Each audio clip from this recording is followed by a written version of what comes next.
میرا اپنا پیسہ ہوتا شاید میں معافی کر دیتا ان چوروں کو، لیکن عوام کا پیسہ ہے، یہ کیا غربت ہے؟ لوگ بھوکے مر رہے ہیں، 5 کروڑ پاکستانی 2 وقت کی روٹی نہیں کھا سکتے، ان کا پیسہ چوری کر کے تم باہر چلے جاؤ اور پھر آگے کہو گے جی اب ان کو NRO دے دو۔ دیکھیں یہ ملک کا مسئلہ ہے۔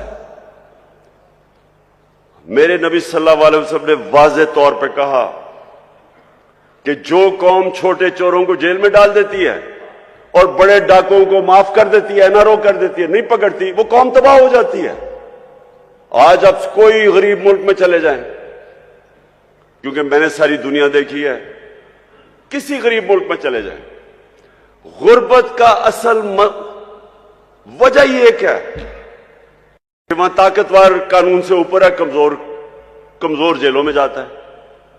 اب کسی ملک میں چلے جائیں، نائجیریا تیل کے ذخیرے پہ بیٹھا ہوا ہے، سب سے زیادہ جو تیل ہے وہ نائجیریا کے اندر ہے، وہاں غریبوں کی فوج ہے۔ وہاں کیوں غربت ہے؟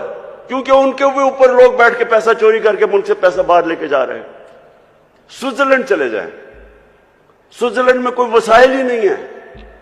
ہمارے جو شمالی علاقے ہیں، ناردرن ایریاز، سوئٹزرلینڈ سے دگنے بڑے سائز میں اور سوئٹزرلینڈ سے بہت زیادہ خوبصورت ہے۔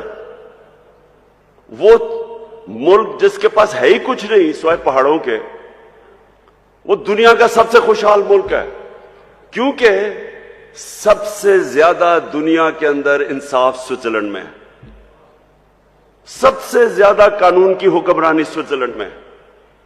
کسی طاقتور کی جرت نہیں ہے کہ ملک کا پیسہ چوری کر کے باہر چلا جائے، کسی طاقتور کا جرت ہے کہ کسی کی زمین پہ قبضہ کر لے یا کسی کے گھر پہ قبضہ کر لے۔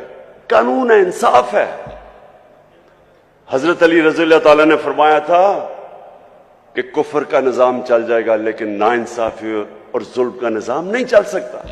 ہمارا یہ مسئلہ ہے آج، یہاں کوئی وسائل کی کمی نہیں ہے، یہ اللہ نے ہر قسم کی اس ملک کو نعمت دی ہے، لیکن یہ ملک تب تک نہیں چلے گا جب تک ہم مل کے اپنے ملک کو ان اصولوں کی طرف لے کے جائیں جس کے اوپر مدینہ کی ریاست کو کھڑا کیا تھا میرے نبی نے۔ تو میں آپ مشائخ، معزز مشائخ، میں یہ چاہتا ہوں کہ آپ یہ میرے ساتھ مل کے یہ ملک کی حقیقی آزادی کے لیے جہاد لڑیں۔ بس